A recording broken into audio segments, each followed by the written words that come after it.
The Fibonacci number is the sum of the it's a sequence of a listed number, and the next value in the sequence is the sum of the previous two.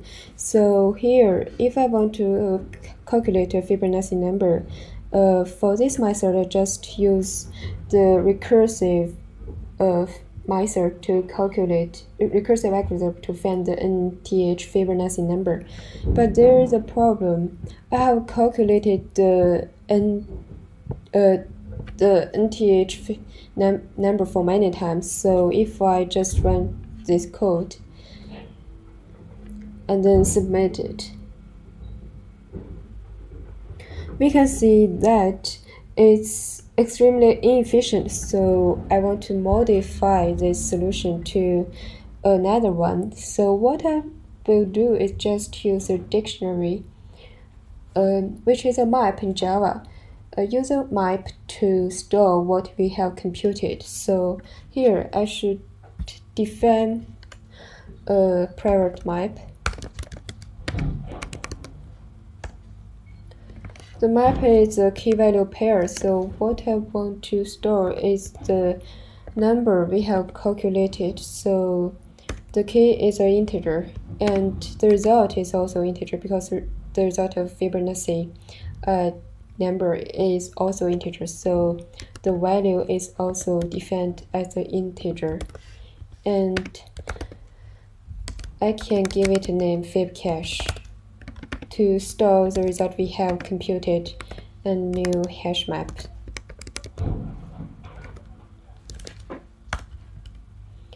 And for this part, what I need to do is to deal with the base case.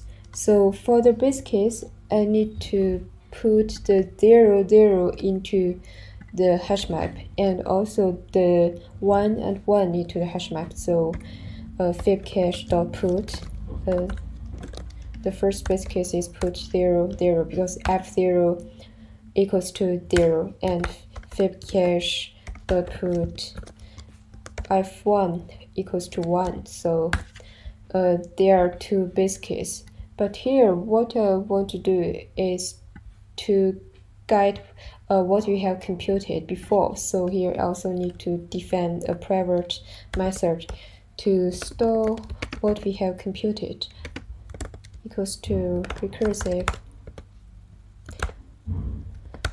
We still use recursive algorithm, but we need to find whether we have computed this first. So here I can define a parameter as int n, and if the fibcache, this is used to store the value. If the fibcache contains key, and that means fn we already computed, so we can just return fibcache.get and get the corresponding value from the hash map. And then what if we haven't computed this number? We should just use the function, just use the formula here to compute the fn. So here we should just use recall this, and n minus 1 plus this one, n minus 2, and give it to int value, and then we need to save what we have computed. So we need fibcache, put the result into the hash map. So put n and value into the hash map, and then what we want to return is a value. This is a method to calculate the Fibon and store it into the hash map. So we can just get it from the hash map, and here we should just return this recursive function and put an pass in as a parameter.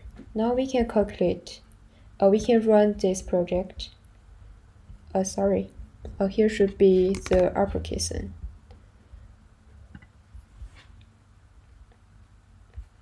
And submit. And now it's quite efficient. And that's all. Thanks for listening.